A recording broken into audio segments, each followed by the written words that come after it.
Welcome to Talking Giants presented by SeatGeek. I'm your host, Bobby Skinner, here with my co-host, Justin Penick. And we're here. We've got ourselves a preview of the Titans Week 1. We're going to preview it ourselves. We have an interview with Justin, who covers another Justin who covers the Tennessee Titans. And then we'll bring Danny King on for weather, fantasy, Giant Factor pick'ems, and Giant score predictions. Justin, how are you feeling? It's Week 1. Long off season, and we're here. Bobby, you went on a little spiel on the podcast app as kind of a pump up. I kind of want to do that myself right now a little bit. I'm ready, man. I'm excited. There's obviously there's new breath. There's a lot of new faces on this team, and a lot of new faces that we're very excited about, particularly on the coaching side and I think on the management side of this year.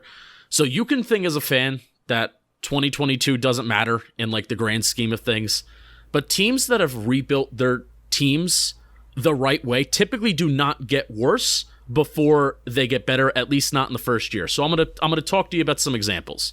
The Chiefs, Andy Reid's first year, they went from 2-14 to 11-5. The Rams, Sean McVay's first year, they went 4-12 to 11-5. The Browns went from 6-10, 11-5 during Kevin Stefanski's first year. And even the 49ers with Chip Kelly in 2013 went 2-14. And then 2016, Kyle Shanahan took that jump up to 6-10 his first year.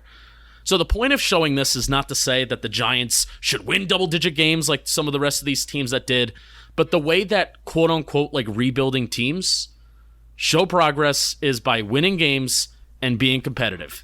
The QB will come, building from the draft will come. The only culture that is important to establish is a winning one. And it starts this year by expecting the Giants to be much better than they were last year. Hi, Bobby Skinner. And it's a low bar. It's a low bar. And I think coaching is going to make up a huge difference, at least offensively. I think like this offense has to look a lot better than it did the last 2 years, like a good amount better. It really does. Defensively, they are missing a lot of guys they lost, so the defense, if they're worse, I'm not worried about that. But especially on the offensive side, they have to look better. But we're going to get into this Titans preview, Justin, and we're going to talk about the Titans, which I'm excited to do. So for the Giants, path to victory, what do they got to do? What is this Titans team? Well, it's not a hot take to say that this Titans team goes as their run game and Derrick Henry goes. This is a team that can run the ball in diverse ways, and they can create chunk plays out of the run game. They are great at outside zone, split zone, getting outside of the tackles and the tight ends. Like, if you look at their numbers on just running outside of the tight ends, so they have good blocking tight ends. Jeff Swaim is their tight end one. They had, let's see, what was it? Outside of the tight end the last 2 years, on the left side and the right side, have averaged 5 yards per carry for 737 yards. That's just for their running backs. That's for their running backs. Got 737 yards just outside the tackles. It's going to be a hard run game to stop because they're great running it in between. But Derrick Henry is the heart and soul of this team. They led the NFL in rushing attempts last year. Derrick Henry missed 9 games last year, and he was 10th in rushing attempts in the entire league, 9th in total yards. After missing over half the season, this guy was 9th in rushing yards. He's averaged 117 and 126 yards per game the last 2 years. He has 28 or 27 rushing touchdowns in his last 24 games. We'll talk about Tannehill and their defense and stuff, but that is the heartbeat of this Titans team, is Derrick Henry in this run game. Yeah, and even last year without Derrick Henry, Bobby, the Titans passed the ball on first down 10% less than the average team did, and I think that had them 31st in the NFL on first down pass rate, and 8% less on second down as well for those early down pass rates. I mean, this was the total last year, even when Derrick Henry was hurt. Bobby, I think the key to this game, it's going to have to be on the defensive side of the ball. It's looking like, Danny King will talk about weather, but it's not looking that great. And honestly, it's kind of crazy how the last time that the Giants and the Titans played in 2018, Derrick Henry ran amok. The Giants couldn't score a single point, and the weather was absolutely shit and terrible, and I sat through there, and it was miserable. So really, I think the key to this game, Bobby, is get the Titans to third down and get them there often. When they're operating at their best, they are one of the teams in the NFL that avoids third downs the most. And typically, when you are an NFL team, if your third down rate is low, typically your winning percentage is pretty high. So even though they have a very run-heavy approach, they've done a solid job at avoiding third and longs throughout the last couple years. Last year was a little different for the Tennessee Titans, and I think that's why you saw them regress offensively. So get them to third downs. Don't let Derrick Henry run amok. I think the path to victory for the Giants defense here, and I think just this game overall, it's kind of simple. Yeah, and their defense was really good last year, which we'll talk about in a second. Obviously, Derrick Henry is the star of the show, but they did end up still being the 1 seed last year. Maybe not the best 1 seed ever, but they did become the 1 seed in a tough AFC. And they just win games. Over half, yeah. They're well coached. That's the crazy thing about the Titans is that, they're not a sexy team.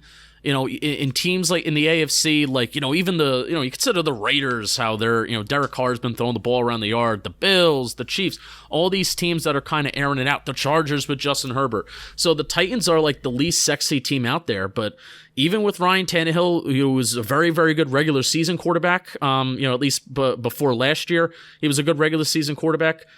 So they just find ways to win. And I even mentioned that 2018 game where it was sloppy on both sides, but the Titans just took care of business. And hopefully they don't replicate that again this Sunday.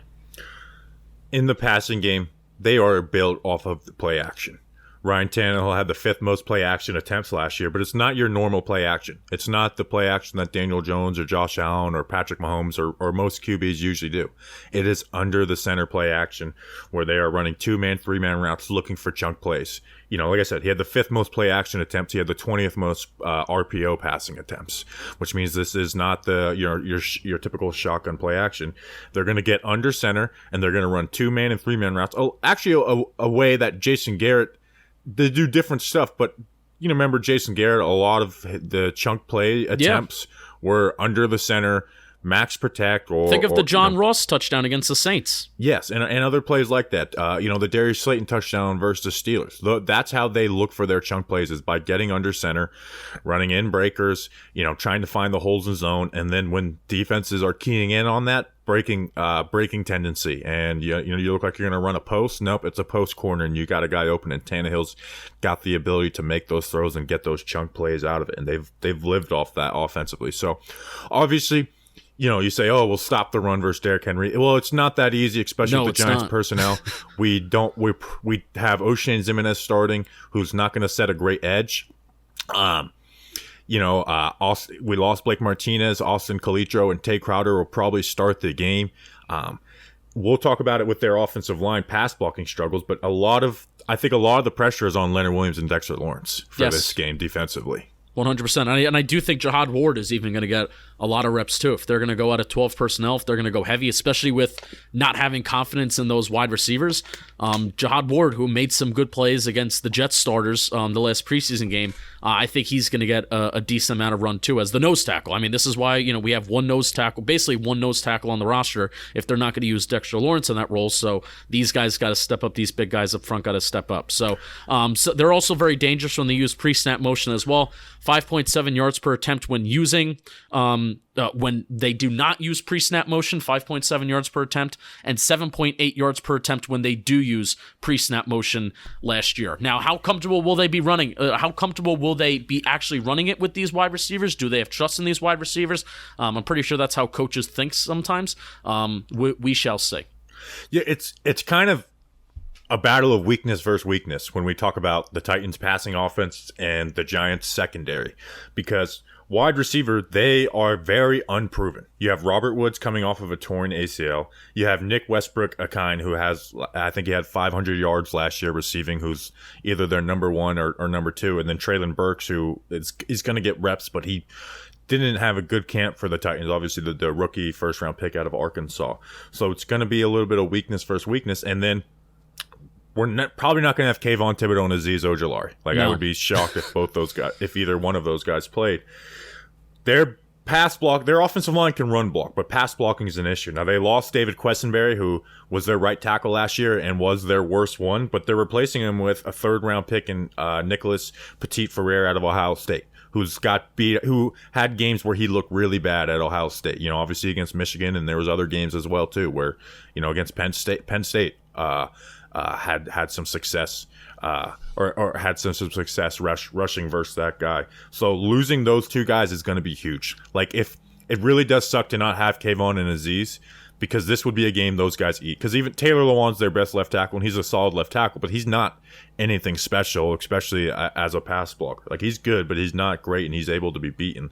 So losing those guys, I think it hurts more so this week and next week versus the Panthers, more so than other weeks, because these are games where these guys should eat. Like, Aziz should have ate if he played this week. Yeah, and this will be I don't want to say it's going to be a huge test for Wink Martindale's defense, because when you were literally without your second-round pick last year and then the 5th overall pick in this year's draft, and those two guys you're hoping that they're foundational pieces of your defense, I don't want to say this is a huge test for Wink Martindale, but it's a huge test just to see how he can adjust and what he's going to do to try and factor in that the Giants are weak, like, all around. Their run defense is weak, at least on paper, but Wink Martindale has always put together staffs that have been very, very good at stopping the run. I do think they'll be better at stopping the run this year, but this week will be tough. But it'll be a really, really good test to see how good they will be with the best. I think Derrick Henry, when right, is the best running back in the NFL, and even with a suspect offensive line, he is still able to put his own individual stamp on a game. Like those advanced metrics that we look at, rushing yards over expected, Derrick Henry is like tops in all those metrics. So we'll see, man. This game, defensively, Leonard Williams and Dexter Lawrence got a ball. Nate Davis is one of their starting guards. He played 14 games last year, gave 5 sacks, 33 pressures. That's a lot for a guard. Aaron Brewer, who's less than 300 pounds, he played 11 games last year, gave up 6 sacks, 14 pressures. So not the worst pressures in the world, but did give up 6 sacks. Leonard Williams has to eat this game. Leonard Williams and Dexter Lawrence too. You do get your 5th-year option picked up, rightfully so. But these two guys are what it can be the difference maker of having a solid defensive game versus just a bad defensive game. If these guys are just playing average. Yeah, man, I'm excited. I'm excited to see this defense roll, and I hope that I'm excited by the time 2 o'clock comes on Sunday.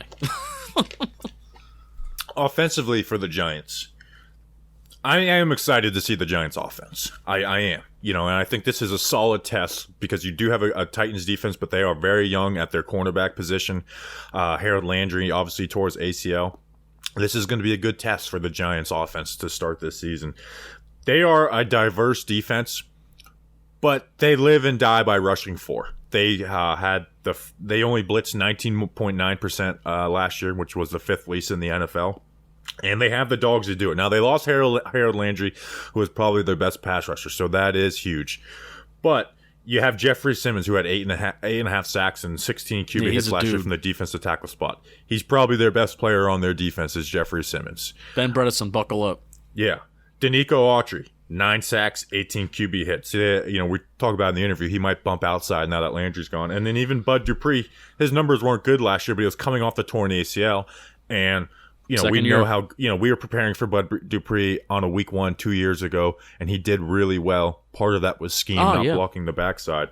But he's fast, and he's going to come screaming off the edge. And in fact, if I were the Giants, I would look to pick on Bud Dupree, though, in the RPO game because he's over-aggressive, and you can take advantage of that. So that's something I would be keying in on. Like, let's try and take advantage of Bud Dupree. Like, and you have Daniel Jones, who we've seen him have a lot of success on those RPO read options, or not RPOs, just regular read options. If he's screaming down the line trying to get Saquon when you're running out of gun and you don't want to block the backside, Daniel Jones can. You can design some good read options where you have wide receivers coming and cracking down linebackers and have a lead tight, have Daniel Bellinger as a lead back and make some big plays on that. So you just got to play smart against this defense. But they do have, their secondary is young. Roger McCreary's starting for them.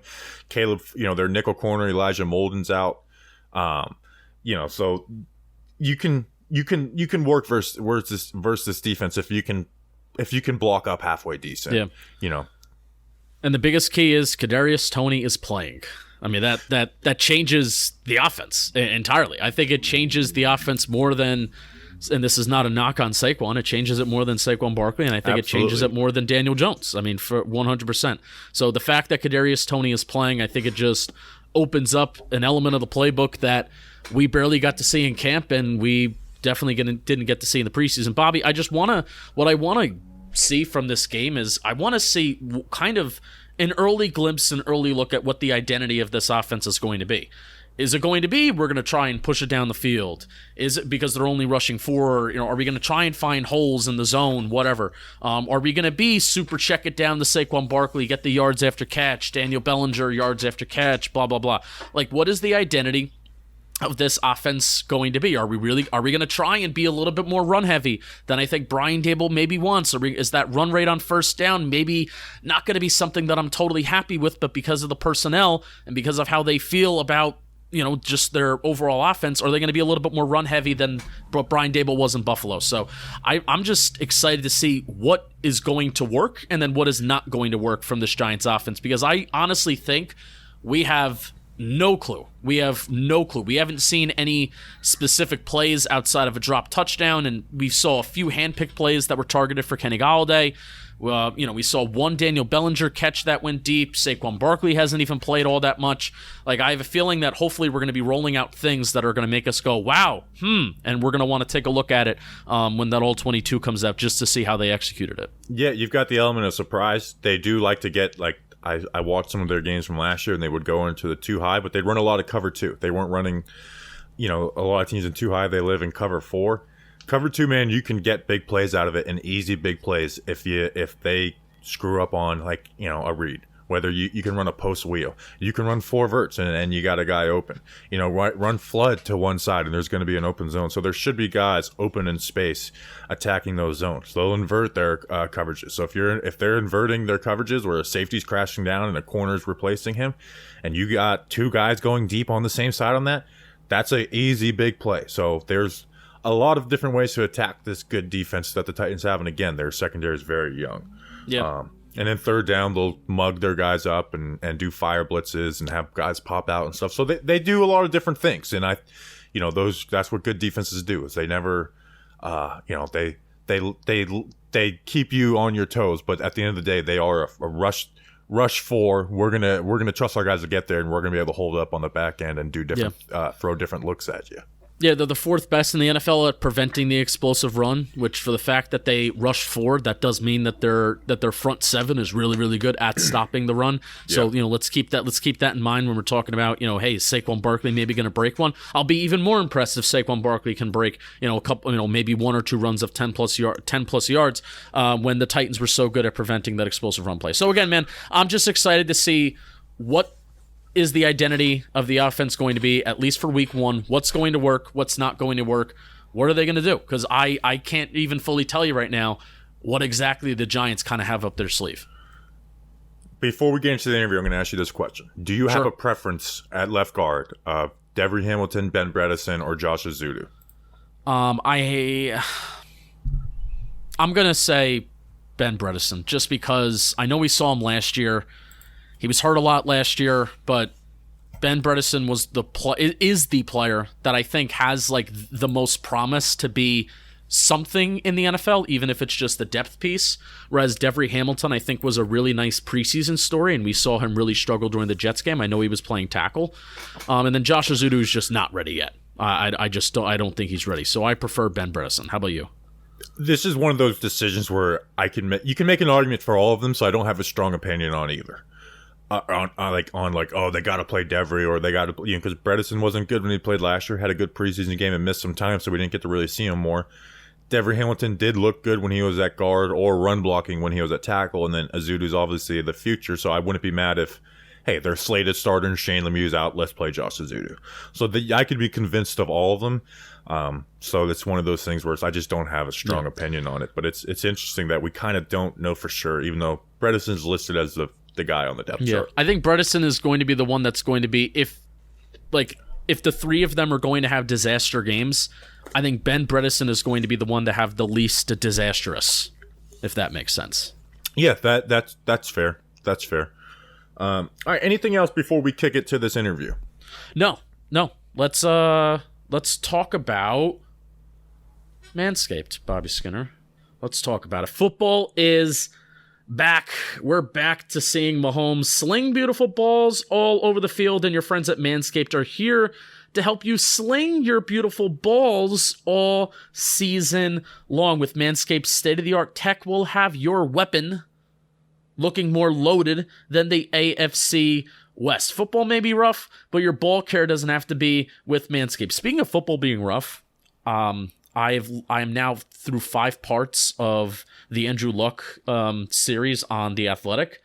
Football was very, very rough on him. And it's actually very, very good. I highly suggest you check that out. Ad within an ad. Join the 6 million men worldwide who trust Manscaped by going to manscaped.com for 20% off plus free shipping with the code GIANTS. You know about the Lawnmower 4.0. There's all these different positions that you can set up. What comes in this performance package? I mean, running back, you have the Weed Whacker. QB, of course, you have the Lawnmower. On the offensive line, you have the Crop Preserver. At wideout, strongest duo in the league, the Ultra Premium Body Wash and Ultra Premium 2-in-1 Shampoo and Conditioner. At tight end, there's so many positions. The product that makes your tight end look tight. The anti-chafing boxer briefs. There's just... Manscaped has a whole team and a lineup of products. So this has got to be a Super Bowl winning roster, but don't take my word for it. Go to manscaped.com and get 20% off plus free shipping with the code GIANTS at 20% off plus free shipping at manscaped.com and use code GIANTS. Manscaped, for turning your player into an MVP. All right, and here's Justin Mello of the Draft Network, and he covers the Titans for SB Nation and Music City Media. All right, we start the week 1 meeting the opponent series with Justin Mello of Draft Network, and then he also covers the Titans for Broadway Sports and SB Nation's Music City Miracle. Justin, appreciate you coming on. And are you scared of these New York Giants going into week 1, or are you scared? I think the Giants fans we have no idea what's going on with this team this year. Yeah, I think one thing Titans fans could be maybe underrating here, and Titans, all-pro safety Kevin Byard discussed this earlier this week in practice. First of all, week 1 is always difficult, right? No matter who you're playing against, it represents a unique challenge that I think fans sometimes overrate. You're talking about the identity of a team. Now, that challenge is multiplied when you're playing a team like the Giants that has a new coaching staff, right? A first-time head coach in Brian Daboll. Sure, I imagine the Titans spent some time watching the Buffalo Bills last season in preparation for this matchup against the Giants. And the Bills have been a common opponent of theirs. They've played the Bills several seasons in a row, played them last year in primetime. But I don't think Brian Daboll is simply going to take the Buffalo Bills playbook and hit copy paste, right, and bring it to the New York Giants. Like, sure, there are going to be some similarities, but there are also going to be some differences, right? And it's going to take a couple of series for the Titans to get familiar with those differences. So I don't know if the Tennessee Titans are overly fearful of this iteration of the New York Giants, but I do think there's probably a unique challenge here that's flying under the radar a little bit. Yeah, and I mean, the Giants coaching staff is really polar opposites of what they were last year, going from Jason Garrett and Joe Judge to this Brian Daboll, Mike Kafka, and then maybe even on the negative side to at least start with the current personnel. But, Patrick Graham as the defense coordinator, Wink Martindale, who the Titans are familiar with, are polar opposites, where Patrick Graham started subscribing more to the too high, bend, don't break, and Wink is in his own league of defenses that he plays. But want to get to some stuff, just kind of get the identity of the Titans team. And that's my first one. This Titans team, they were a 1 seed last year, obviously lost to the Super Bowl or the AFC champs and the Bengals last year. But I feel like when you look up in the roster and it's like, what is the identity of this team, especially on defense? Like, what do you think is going to be the identity of this Shane Bowen defense, whether it's, how they play the run or their bread and butter coverages they like to go to? Yeah, defensively, they hung their hat last season on being able to get pressure with their front 4. That was a big thing for them. They were able to drop 7 defenders into coverage and apply constant pressure on opposing quarterbacks with their front 4. If you look up the numbers, they blitzed as little as almost any other team in the NFL. So that's really what they hung their hat on. They got a lot of sack production from guys like Jeffrey Simmons, Dina Kawatri, and Harold Landry. Those were their 3 horses last year. All 3 of them nearly produced double-digit sack numbers. Jeffrey Simmons, of course, had the 3 extra sacks in their lone postseason game against the Bengals. They play a lot of dime. They'll take a linebacker off the field and throw on an extra DB. I expect to see a lot of that again last year. That's why, they've preached front multiplicity. You can't refer to this defense as, oh, it's a 3-4 defense and simply leave it at that. As you know, in today's league, this is a dime-driven league, right? It's all about getting faster and speedier on the field, especially on the defensive side of the ball. So they'll go to dime coverage, dime looks just about as much as any other team in the NFL. And it'll be curious to see how they employ that this year because they got a lot of defensive backs they're extremely high on. Firstly, at the corner position, of course, with guys like Christian Fulton, Roger McCreary, Caleb Farley, Elijah Molden. Now, we probably won't see Elijah Molden on Sunday. He's missed consecutive practices now with an ongoing injury, but they also traded for Ugo Amadi in the offseason, a DB that I think spent 10 days with the Philadelphia Eagles after they acquired him from Seattle in the JJ Arcega-Whiteside trade. So they've got a lot of DBs that they're really high on. They're going to put them on the field. They're going to play fast and physical. Now they lost Harold Landry, right, to a season-ending ACL injury. That's a big loss. It's yet to be seen how they're going to recover from that and what the plan is. Last year, when they were down an outside linebacker, they often kicked Dina Coautry outside and just kicked in another interior D lineman to his usual spot. That'll probably be DeMarcus Walker this year, a former second-round selection of the Denver Broncos out of Florida State. Walker's bounced around the league a little bit, played for Houston, played for Denver. He now comes to Tennessee. They're really high on him. I actually expect him to see the most amount of snaps due to this Landry situation. Yeah, and there's a lot of names on the defense and guys who can do different things.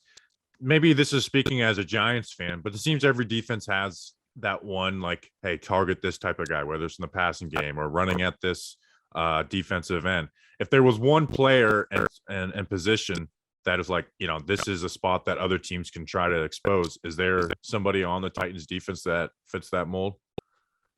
Well, I don't want to sound biased because I thought this defense was incredible last season. I don't think people realize how effective this unit really was last year, how great they were, especially when they started to catch fire about midway through the season. If I were the New York Giants, I would probably first look to that number 2 corner spot opposite Christian Fulton, just because it's an unknown at this time. The indication is when they've got 2 corners on the field, that's going to be rookie Roger McCreary. Now, he's a guy they're really high on coming out of Auburn.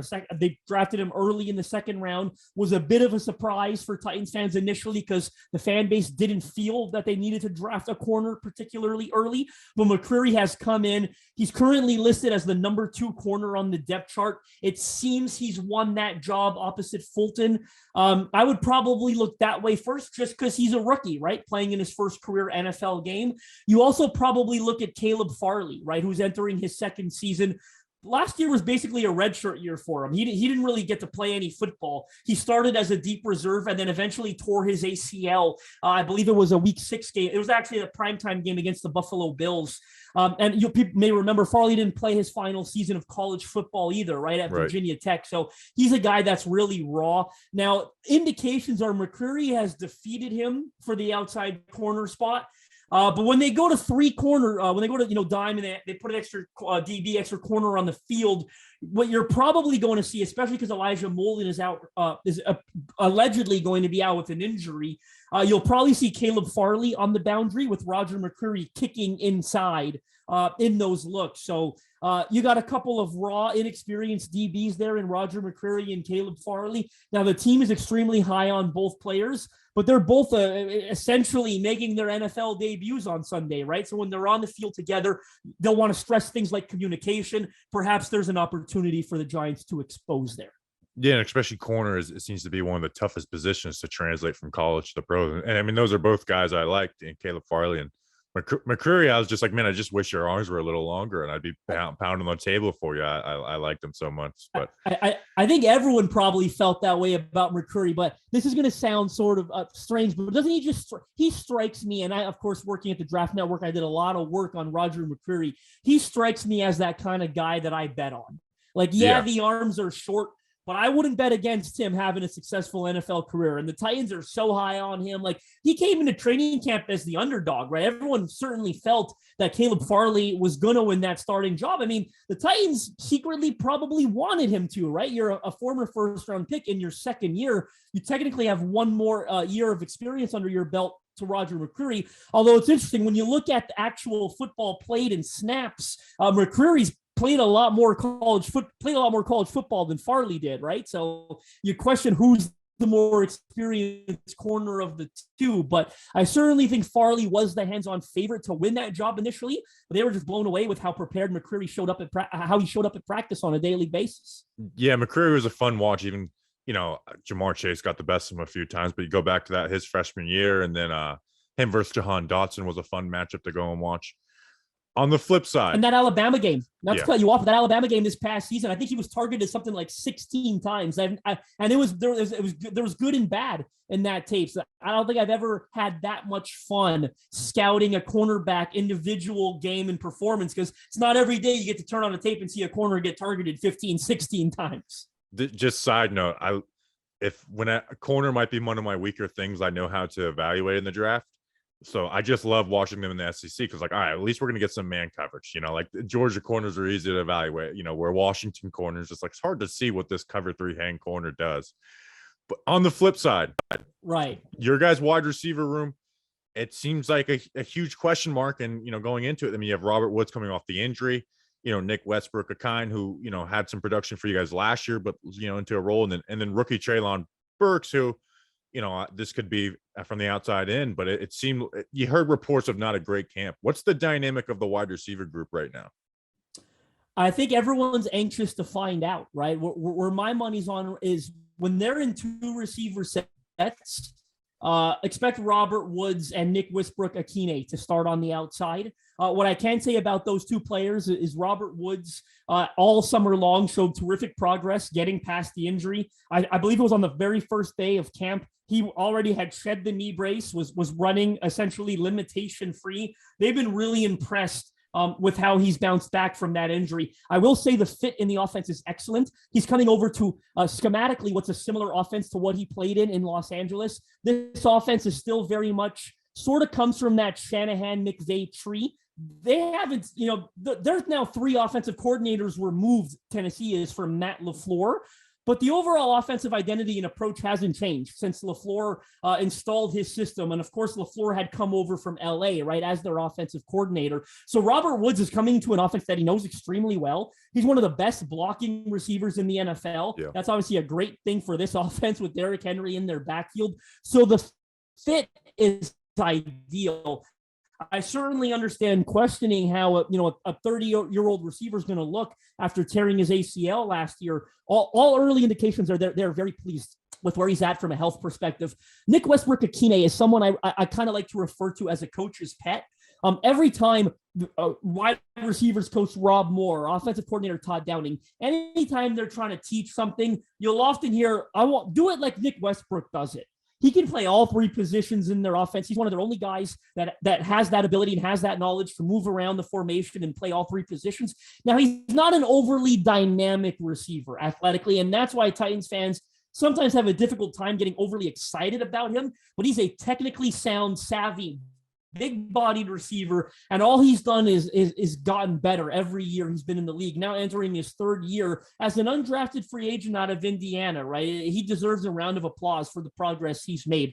Now, when they shift to 11 personnel, that'll be interesting to see who joins them on the field, or do they remove Nick Westbrook? Does rookie Treylon Burks and fellow rookie Kyle Phillips enter the fray? They're extremely high on Kyle Phillips. I mean, it's obviously early. He hasn't played his first professional game yet, but this very much is starting to feel like, the mistakes teams constantly make every year, passing on the Julian Edelmans, passing on the Wes Welkers, passing on the Hunter Renfros of the world.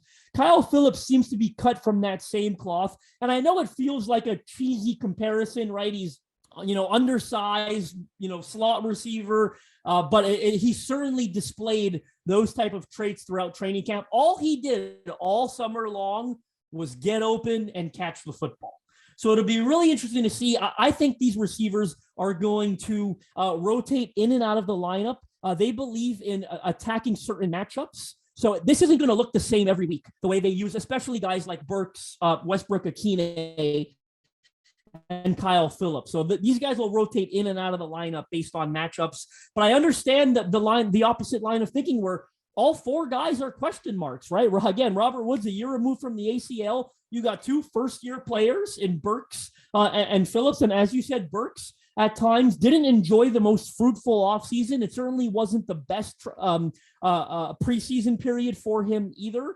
There were varying factors involved with that. I don't think he deserves all of the blame for sort of the lack of preseason success that he experienced, but certainly a lot of question. And their fifth receiver, Racey McMath, who they were entering the year high on, was showing a capability to be a deep threat guy in training camp, is starting the year on IR with a hip injury. So that's another guy that they're down going into this game against the Giants. Yeah, I remember watching him at the Senior Bowl a couple of years ago, as well as Des Fitzpatrick, which I liked him. I know things haven't went well with them. It's going to be interesting though, because you mentioned there's a lot of question marks there.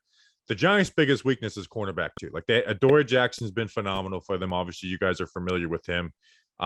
He came over and was top 5 in yards per target, yards per reception allowed in the NFL. Cornerback too is a big weakness where they've probably got a nickel corner and Aaron Robinson playing on the outside, and that's the position the Giants Giants fans are dreading watching. So there might be a good first game for the Titans to figure that out. Well, I'll be very interested in watching on how those matchups unfold, because one thing I will say, and you can correct me if I'm wrong, I think Titans fans are entering this game expecting the Giants to play a lot of man coverage, challenge the Titans receivers on the outside, challenge them to win one-on-one, and obviously kind of let that front seven focus on stopping the run, right, and trying to stack the box and stop Derrick Henry, and maybe even having a safety creep up towards the line of scrimmage as extra help. So I think they're going to challenge these receivers to win one-on-one, and the Titans, they have to prove they can do that, right? Especially if it's a Nick Westbrook against an Aaron Robinson or a Treylon Burks against Aaron Robinson. Who knows how that matchup goes?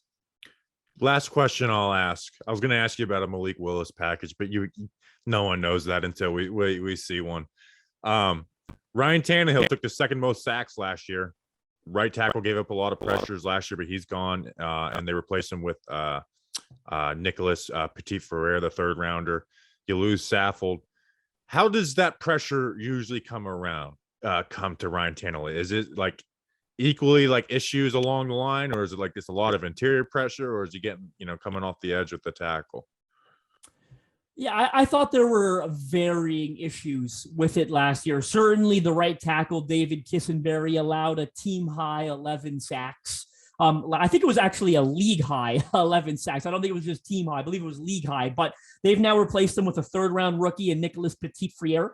Again, another unknown right now. He may catch a break on Sunday based on the status of Azeez Ojulari and Kayvon Thibodeau. We'll see how those guys. I'm sorry. I was going to say, it doesn't look like they're playing, and the depth behind them is pretty weak. Yeah, so Petit-Frere may catch a break on Sunday if that's the case for his first NFL game. I'll say this: I thought the two players on the front five on the offensive line who were the worst in pass protection for the Titans last season are both now gone, and that being David Kissenberry. And people are surprised when I say Roger Saffold, but the honest truth was Roger Saffold was not very good in pass protection last year. He battled through a shoulder injury all season long that really hampered and hindered his ability in pass pro. Now, he was still really good in the run game, but certainly was a bit of a liability in pass protection. I think was partially why they felt comfortable, cutting him and saving as much money as they did against the cap. But now you have a new starter at left guard in Aaron Brewer, who's a third-year undrafted free agent, I believe out of Texas State. It is undersized, one of the very few NFL offensive linemen that's listed under 300 pounds. Now, this is Brewer's third year in Tennessee. He has started a number of games, started a lot of games for them last year at right guard when Nate Davis was out injured. And Brewer has played really well in spot starter duty. So they're very high on Aaron Brewer. But certainly anytime you got a 285, 295 pound left guard, are going to be some questions there. So I thought the offensive line performed rather poorly last season, especially in pass protection. It was really bad. I'd even go as far as saying I do think they expect improvements this year. Taylor Lewan at left tackle last year had his struggles. The indication is now that he's a full year removed from a torn ACL. We've seen a history of that, right? Once guys get a full year removed from the ACL, they tend to play better. Right guard Nate Davis talked about having COVID not once, but twice during the offseason and season last year, talked about how that impacted his conditioning. They struggled with stunts. They struggled with communication. There are questions still, obviously, at left guard and right tackle, but those two positions were their worst positions last year. So I think it's fair for them to feel that they're probably going to get better this year. Justin, appreciate you coming on and helping us preview this Giants-Titans Week 1 game. Very excited for it. Where can people find you to get some Titans updates for the game, and then after that for some draft takes? Yeah, pleasure's all mine. Listeners can follow me on Twitter at JustinM_NFL. If you're not a fan of the Tennessee Titans, a lot of work for the Draft Network. We're doing like 4 or 5 articles a day every single day. I am personally doing 4 or 5 articles a day every day on the Draft Network. Our coverage is vast. Head over there. We've got a new top 100 big board we released in the month of August. There will be another update coming. So we're already knee deep in the 2023 NFL draft coverage over at the Draft Network. I appreciate you guys, and you guys always have the most accurate mock draft machine every year. It's the most accurate. So we know our listeners. We appreciate like the draft. that. A lot of work goes into that. A lot of work goes into that mock draft machine. So we appreciate the compliment, and a lot more draft coverage. And if the Giants are, if they end up looking for a quarterback in next year's draft, our scouting department, incredibly high on Kentucky's Will Levis right now. We're on that train. A couple of our scouts are pretty heavy on that train. So it'll be interesting to see Will Levis against Anthony Richardson. Yeah, we're enamored with Richardson right now. So if we're looking for a quarterback, Giants fans are going to get the most clicks on Draft Network next offseason. So certainly will. Justin, appreciate you, man. Pleasure was all mine. All right, thanks to Justin Mello. Today's episode is sponsored by SeatGeek. Live events are back, which means you can get $20 off tickets at SeatGeek with promo code GIANTS. If you don't know what SeatGeek is, they're a ticketing app that makes buying tickets super simple. Whether it's football, concerts, basketball, baseball, festivals, or more, SeatGeek puts tickets from all over the web in one place to make buying simple. Justin, did you get your tickets for the Titans game? Which you're in Nashville. Did you get those tickets on SeatGeek? I did, and I used promo code GIANTS because I'm a smart human being. There you go. SeatGeek rates every ticket from 0 to 10 to make sure you are getting a good deal. Green means good, red means bad. It's basically like traffic. Every ticket on SeatGeek is backed by their buyer guarantee, so you can shop for tickets with confidence. Don't worry, we've got the hookup. Use code GIANTS for $20 off tickets at SeatGeek. That's $20 off your first purchase with promo code GIANTS. Make sure you click the link in the description to download the app. All right, we're back. And we now welcome back onto the show for weather, maybe even a little bit of trivia, weatherman Danny King. Danny, how's it going? It's going good. I'm ready. I'm just so ready for a Giants game on Sunday. I'm prepared to hurt, but I'm also prepared to have fun because Sundays are more fun with football. And Justin's in Tennessee, so this weather report actually means something, not just no regular away weather report. So Sunday, week 1 in Tennessee, it's apparently going to be hot. Like gross hot, it's gonna be kind of disgusting. It's gonna be 80 degrees, but it's gonna feel like 88 because there's 89% humidity in Nashville on Sunday, and it pretty much stays that way throughout the entire game. By the fourth quarter, it's saying it's gonna be 85. I read there might be some rain in the morning, so maybe it'll cool it down, and this will be a complete lie, or maybe we'll just heat it right back up. So maybe, Justin, you might not enjoy sitting there. Or you might, if they're winning, it might be making more enjoyable. I just hope it doesn't rain. Yeah, the rain. I saw some people say it might rain, but I don't think it is. Well, no, you need to tell me. People, you're the weatherman. I was in the chat, and I saw some people say there's going to be some thunderstorms, but I'm saying, that's just a lie, I think, because there's not an ounce of rain on my radar. I swear to God. Danny? Please let there be rain, and we can play this clip. Not an ounce of rain is heading towards Nashville, guaranteed. After 4:25. That's a weatherman Dan guarantee. No rain in the forecast. Guarantee. I do have trivia, by the way. All right, let's get some trivia. This one's pretty laid back this week, just because I thought, Tennessee Titans, first game, let's just keep it simple. So the New York Giants have played the Titans 12 times. Now a little quick trivia right here. How many times have they played The Houston Oilers, you know? Because they were still technically the Titans. I'm going to say more. 5 times. 5. Justin, how many for you? Is it more or less? Can we get a hint? No. Bobby, let's say it's less than, is not above what Bobby said. Oh, well, you're just giving him like a 25% chance at winning. Well, I forgot what he said. So, so it's 4. I'm going to go with 3. Bobby, you were right. It was 5 times. Wow. They played the Oilers 5 times. Right on the money. I also learned they were the Tennessee Oilers for a year or 2. That was interesting. The more you know there. But, so what's the overall record of the series? They've played them 12 times. What's that record? We're doing doubling up on trivia. I don't know. 8-4. Mm-hmm. I'm going 4-8. It's 6-6. The series tied headed into Sunday. Huge game this Sunday. Huge game. This determines everything. This determines the entire season, if we're being a buck. That's one of the worst games that I've ever seen in my life when Matthias Kiwanuka misses that tackle on Vince Young in 2006. That's a terrible, terrible moment in my life. All right. So we have segments. We got, we do spread picks, we do giant factors, and then we do a fantasy draft. So if this is your first time listening to one of our preview pods, we do 4 rounds, and we select players from the Giants and then the team they're playing. It's just fun competition for us. But also I think it gives us like, hey, let's talk about this player for a quick second, kind of give your thoughts on them and what you're expecting, and then we keep up our points for the whole year. Last year, Justin finished in last, only 37 points back behind the winner. And then Danny beat me by 7 points last year, and it will never get better than it did last year. We had 2 lead changes in the fourth quarter of the last game, 4 lead changes in the game overall. And that, again, this is cumulative points throughout the whole year.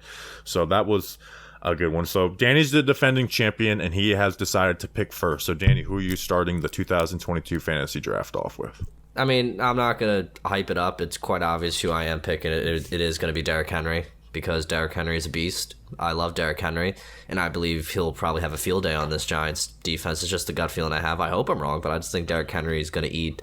Especially, he's got a lot to prove this year because he missed a lot of time last year. I think he missed 9 games with injuries, which hurt me in my fantasy team. So maybe I shouldn't be picking Derrick Henry, but Derrick Henry is just going to get points. That's just as it is, because the Titans love running the football. It's as simple as just like that. Yeah, we talked about it at the beginning. Derrick Henry's, Justin said when he's right, it's the best back in the league. They run the ball more than anybody in the NFL. It's a pretty easy pick. So I am picking second, and my pick was just going to be one or the other on who Danny picked, but I knew who it was going to be. I'm going Saquon Barkley. It's a lot of unknowns with this Giants receiving core. The Titans wide receiver core is even more unknown of what they are, which is just kind of hard to do because we haven't seen this wide receiver core out there together in general or with Brian Dable. So to me, Saquon's the easy pick, and this is PPR, and he's going to get the ball thrown his way. So I know that I at least have I think I have a high floor and a high ceiling with Saquon Barkley. So I'm taking Saquon Barkley. So Justin, you have the next 2 picks. I certainly have a low floor and a high ceiling with this guy. I'm going to pick Kadarius Toney. Yeah, he was 3rd on my big board. Unleash him. Like if there's one week where Kadarius Toney hasn't played a preseason game, he hasn't played live football, outside of what they did in training camp in a very, very long time. They've managed his reps. They've, they did the load management this summer all throughout, and whether you thought it was frustrating, and the last couple of weeks he's been out there and he's been practicing, which is good. And some of the beat reporters have been saying that he's been looking good. Unleash him. Let's rock and roll. Let's see if he can make it through one game, and then we'll get excited for week 2. But Kadarius Toney, he's going to be the 3rd pick. Something that's also interesting to note too, I want to keep track of Danny. The league winner last year had 584 points. I had 546. I want to keep track of this year because, we pick the Giants every week and the Giants are abysmal. I want to keep track of if our fantasy league, when are we going to get to 584 points? I want to kind of keep track of if we eclipse that total from the previous year. That'll be a good reflection on the Giants and the Giants defense. In 2020, you won it with 630 points, so not even that much more. And that was with one less game. Yeah. Isn't that crazy? Yeah. Okay, so you basically got 2 more games of production, essentially. 2 solid games of production more than you did last year with one less game. It's So. crazy. All right, and then I'm going to go around and I'm going to get Robert Woods. I don't think Adoree Jackson is solely going to be following him the entire time. I think there are going to be some reps where maybe Aaron Robinson's on him. And I hope that Aaron Robinson can slow down Robert Woods, but I think him just being the number one wide receiver just makes sense. Yeah, it's the best bet, and he's looked good in camp for them. All right, for my second pick, I'm thinking about going strictly to the big board, but I also know maybe I can get this guy on the wraparound. I'm going to deviate from the big board, because part of me just wants to pick this guy anyways. Kenny Golladay. I don't think he's as bad as the preseason narrative around him. And I do still think he's like the number one, like he's the X wide receiver in this offense. And that guy should get targets. And Kenny Golladay is better than what people are saying about him. And I really do believe that. So I'm going Kenny Golladay after that. You know, it's this guy was signed 4 years for $72 million for at least some reason. Okay. And we were all excited about it. And I'm willing to jump off the train of Kenny Golladay and say he's a total bust and this is the absolute worst ever, but I'm not there yet. So I'm riding it this week. Danny, you have back two picks. I do have 2 picks, and I was kind of hoping you wouldn't take Golladay there, but you did, so I'm kind of frustrated at that. But I think I'm gonna take Austin Hooper because he's the Titans' number 1 tight end according to their depth chart, and the Giants linebackers are kind of iffy right now. So I think Austin Hooper can maybe have a little fun with them, and maybe he'll get a few red zone targets down in the red zone, like I just repeated twice. And then my second pick will be Sterling Shepard.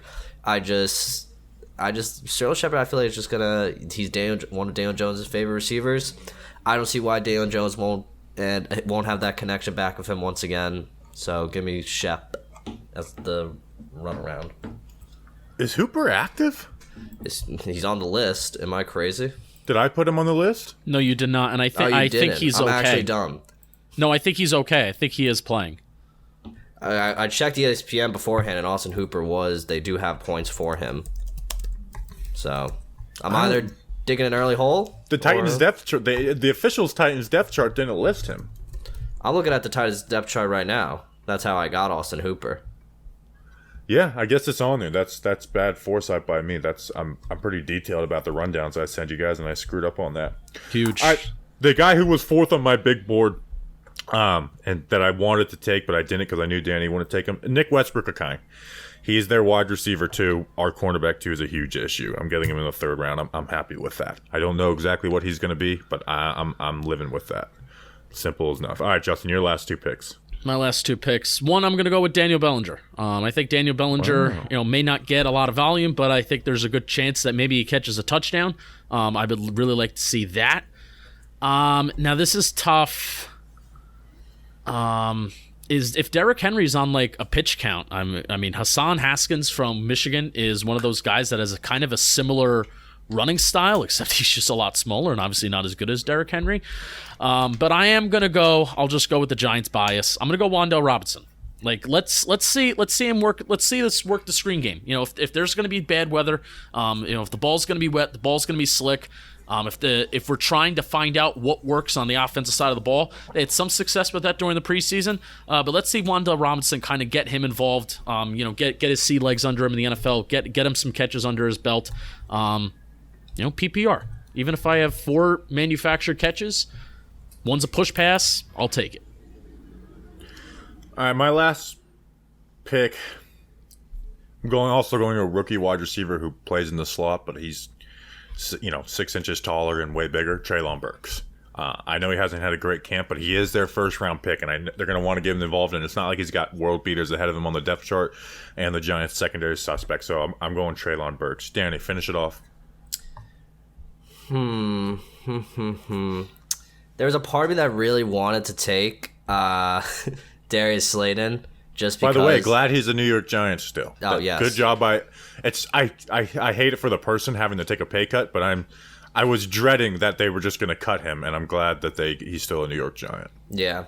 I think I'm just gonna First week, I'm not afraid to possibly play a little cautious. I'm going to take the Titans' backup running back in Dontrell Hillard because I think Derrick Henry, they don't want to kill him in the first game. I think Dontrell Hillard will get some reps and maybe rack up some points for me. Yeah, that's a good pick. So to recap, Danny has Derrick Henry, Austin Hooper, Sterling Shepard, and Dontre Hillard. I have Saquon Barkley, Kenny Galladay, Nick Westbrook-Akine, and Treylon Burks. And then Justin has Kadarius Toney, Robert Woods, Daniel Bellinger, and Wan'Dale Robinson.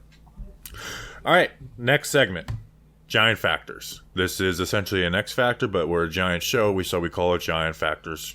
And I'll explain that a few weeks in, and then you're just going to have to figure it out. Danny, since you have the first pick in fantasy, you have the first shot at Giant Factors. I mean, I might be screwing someone here because I think it's an obvious choice. My Giant Factor this week will be Kenny Galladay because all the talk about him this offseason and free training camp, they're like he's not really trying, or he doesn't look like he's trying, doesn't seem really into it. The talks like the whole regime just maybe wanted to move on from Kenny Galladay after this season. He's got a lot to show for it because he's got a fat contract that he did not live up to last year. Granted, that was because bad scheme, Jason Garrett, blah, blah, blah. We all know. I think Kenny Galladay's got to ball out. He's got to be a reliable target for Daniel Jones this year. And he's got to be that guy. You got a fat contract. You are playing in New York. The media is going to be all over you no matter how bad you do. You just got to look like you care. And this week one's going to set the tone, I think, for the rest of the season for Galladay and how he'll be viewed by everyone. So Kenny Galladay, do something to, Sunday. It's essentially the most pressure Kenny Galladay's ever been in his football playing career. Easily. Is this week. Easily. All right, my Giant Factor. He was my week one Giant Factor in 2020. 5 seconds. Can anybody guess who it was? Saquon Barkley. Yeah. O'Shane Ximines. He might be the number one edge player on this roster. Their right tackle should be. If O'Shane Ximines is supposed to be on this roster and supposed to be ahead of Jahad Ward and Timon Fox and Ellison Smith and Quincy Roche and truly supposed to be the third guy in this rotation, he should win versus Nicholas Petit-Frere. And I don't think it's the wildest thing in the world to say that. Like if this is what they view of him, he should win this matchup versus this guy. Okay, this guy is not ready to be a starting tackle in the NFL. O'Shane Ximines should win against this. I said, I picked you as my Giant Factor in the beginning of 2020 to be like, hey, now you got a starting role. Let's see it. Well, guess what? You're back in a starting role. We need you to set the edge as well in the run game. Okay, I'm not expecting him to be great, but you can't be horrible. You can't be getting blown up. So, O'Shane Ximines, man, this coaching staff believes in you. Give them a reason to continue to believe in you, and do not crap the bed on this. O'Shane Ximines, you are my Giant Factor for Week 1 versus the Tennessee Titans. Justin. Oof. I said his name. I was originally going to go with Austin Calitro. Who cares about that?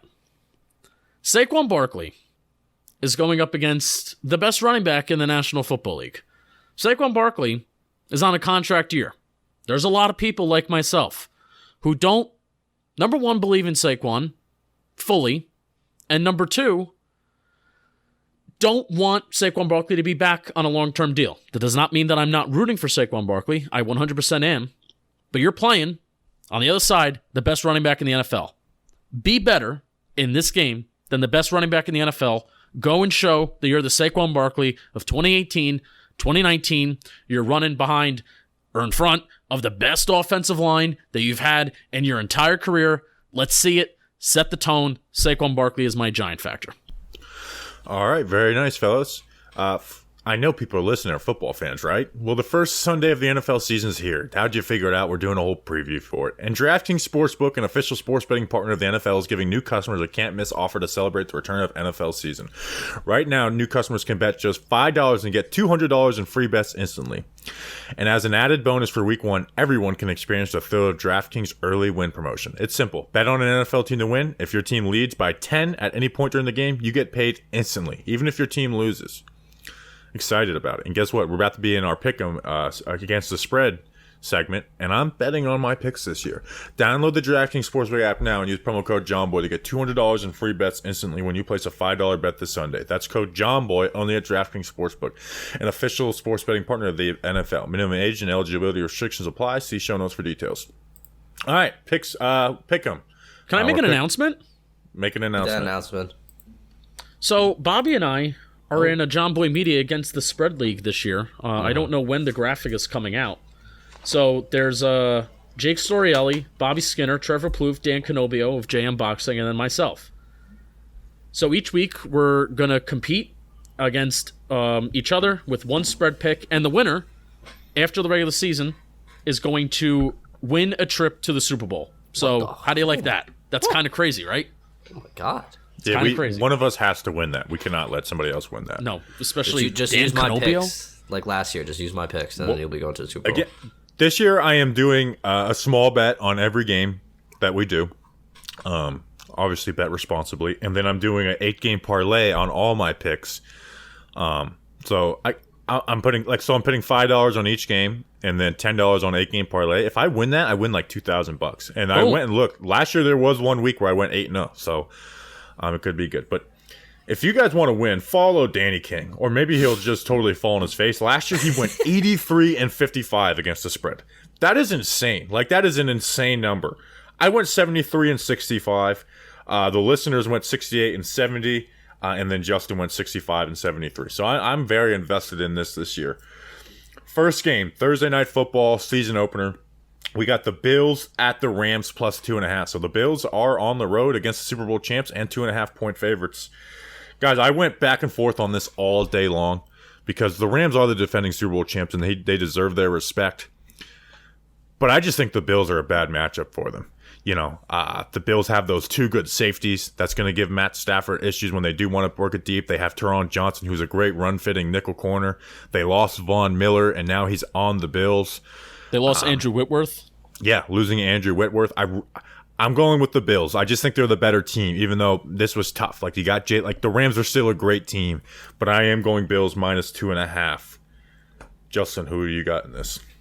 I agree. I feel like Bills fans are kind of de facto Giants fans, and I feel like Giants fans are kind of de facto Bills fans this year. Danny King has always been a Bills guy, but I feel like now I'm also circling the wagons. Yeah. So Bills minus 2.5.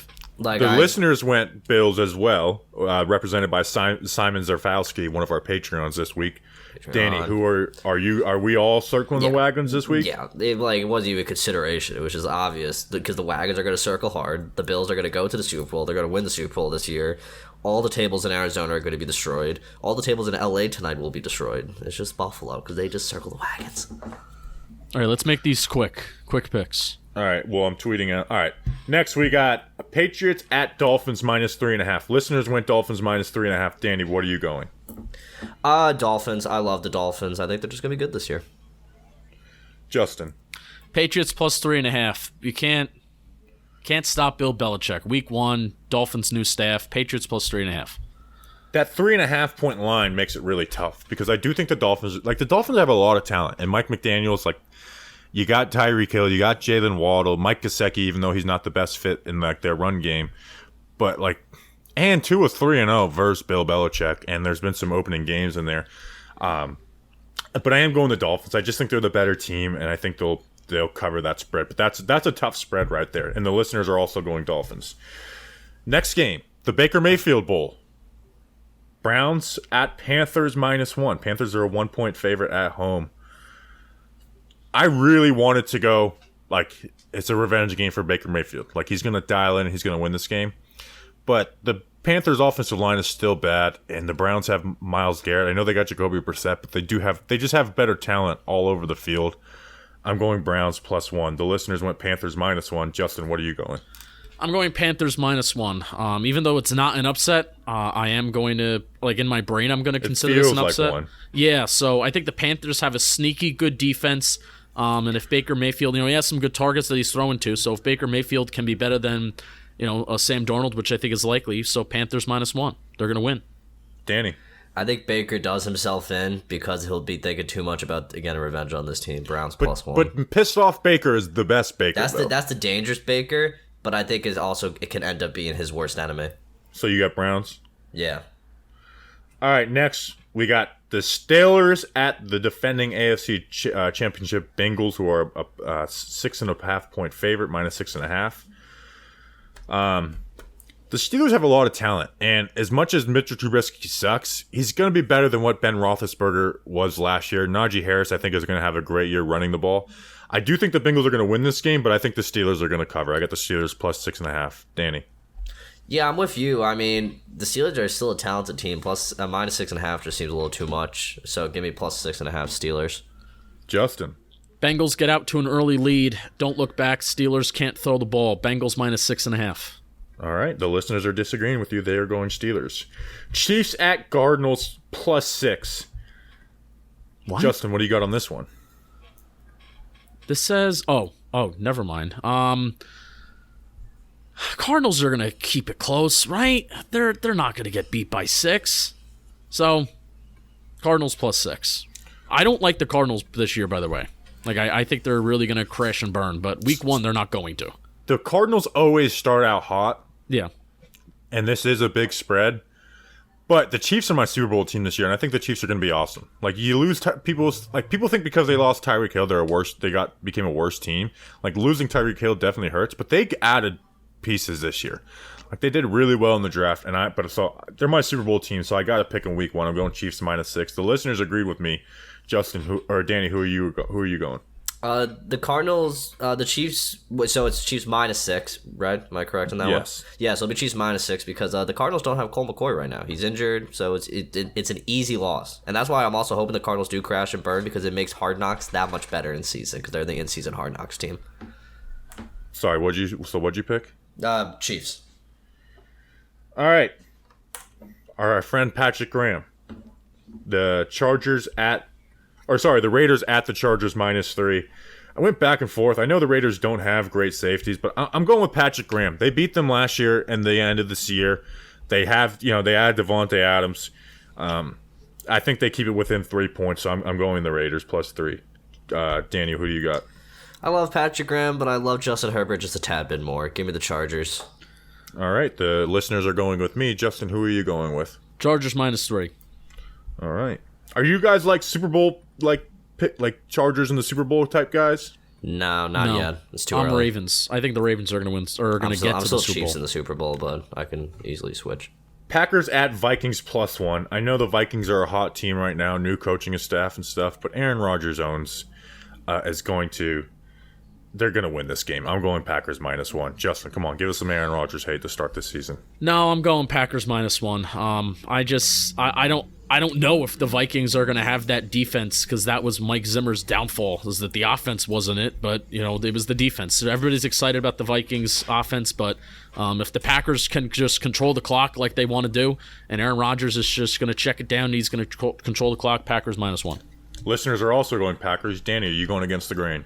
I know it sucks because the Packers lost Aaron Rodgers. Not Aaron Rodgers. His name was Devontae Adams, but he just still owns the Vikings. It's Aaron Rodgers. Give me the Packers. Their receiving group is like I don't know what it is. It's bad. Is Romeo Doubs going to be their like leading receiver? Is it going to be? Is Sammy Watkins Is he going to be the guy? Rodgers doesn't like rookies. That's like the wild thing. So Alan Lazard is like the number 1 wide receiver, which is crazy. But Christian Watson was drafted ahead of those guys, so it's tough. So the last Sunday Night Football, Bucks at Cowboys plus 2.5. The listeners are going with the Bucks, and I think the Cowboys are really going to struggle without Tyron Smith. I really do think that makes a huge difference with their team. So I'm also going Tom Brady and the Bucks. Justin, who are you going?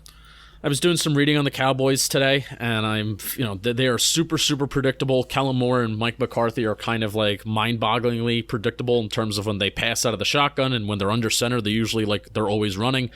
So that's kind of hampered them with a very talented team, and now we're seeing that the offensive line is starting to fall off a little bit without Amari Cooper. Jerry Jones calls out Amari Cooper, even though he's been very efficient. Kind of some wild things going on in Dallas. Can they produce the turnovers at the same rate that they did last year? Bucks minus 2.5. Danny, are you going with Tom Brady, or are you going with the Cowboys? I gotta go with the Cowboys just because I'm still questioning. Tom Brady missed about 14 days of camp. Obviously, it's Tom Brady, that doesn't matter, but it's just more. Where's Tom Brady's headspace right now? That's my main question. That's the thing, man. Where that's a huge I trust it because it's Tom Brady, and Tom Brady's the greatest of all time. But it was weird. Like where his headspace is at is kind of weird. Julian just shook his head no when you said Tom Brady's the greatest of all time. It stinks. Who is? The distraction to the team. It's sad, honestly. I do agree he didn't get as much heat as he should have for that, but maybe there's some, I don't know. Anyways, cares? all right, Danny, read an ad, and then we are going to do our final Giants predictions. I just recently, this is a new college apartment right here. So guess what? I needed some coasters. And I was like, guys, we need to get some coasters. And guess what? You could get the perfect gift for anyone in your life with Stadium Map Art. Now you might be wondering, what is Stadium Map Art? Well, Stadium Map Art pushes laser engraving to the limit and created detailed wooden 3D stadium coasters, maps, and magnets with over 150 stadiums to choose from. I can't even name 150 stadiums, but they got a way to find 150 stadiums and put them on coasters, maps, or magnets. Great for living room, fan caves, sports bars, anywhere really. Looks even great when you're not in use. You just want to hang them out or just like hang them up on a little decoration thing by your TV. I think they're great. Each coaster is individually cut out and engraved out of birch plywood at our studio in Toledo, Ohio. Good old Toledo, Ohio. Who doesn't love Toledo? And crafted by father and son team Dave and Zach Holt with over 10,000 coasters shipped so far. I gotta figure out what I just want all the coasters. 150, that's kind of outrageous. So are you the worst gift giver? I know damn well I am. Find the perfect gift for the sports fan in your life. 3D stadium coasters, maps, and magnets handcrafted and laser engraved in the good old USA by Stadium Map Art. Find your team stadium at stadiummapart.com and use Giants15 to get $15 off your next order over $50. So go get you some stadium coasters. Even get that MetLife Stadium coaster because we all love that beautiful AC unit. Danny, thank you for reading that. What's your You're score welcome. prediction for Giants Titans? Now, I'm excited for Giants football. I know I'm going to hurt probably for the majority of the months of September, October, November, and December. But I'm excited. I know they haven't won an opening game since, 2016? 2016 And is that I think it's like 1 in 10 the last 11 years too. It's legitimately disgusting, but I'm gonna take the Giants to win, and probably I just feel like it's gonna be a weird game. Let's go. I'm gonna go 19-16. Something odd's gonna happen. I just think the Giants, not only new regime, they have the wagons on their side right now because they got the Buffalo blood in their DNA now. Giants win. Justin. Giants 26, Titans 24. We're going to win. I am not here in Nashville to lose. The last time that the Giants had a record, the last time that the Giants had a record of above 500 at any point in the season was 2016. And I would like to change that. You guys sound like homers. I can't believe you guys are picking the Giants to win week 1. Disgusting. But guess what? As the great philosopher Mr. Brownstone said, let's win some games. It's the start of a new regime. There's new blood, and it's time to win some games. And like you said, Danny, let's win a week 1 game, damn it. It'll change the feeling, and I'm telling you, it can change the culture. This game's going to be tough. And with that, I am going Giants 77, Titans 0. Let's win some games. Thank you, Mr. Brownstone. Thank you guys for enjoying us this entire offseason. We'll see you on Monday recapping a freaking victory. We appreciate you guys. Enjoy your weekend. Enjoy a Giants victory. We'll see you on Monday. Until then, let's go Big Blue.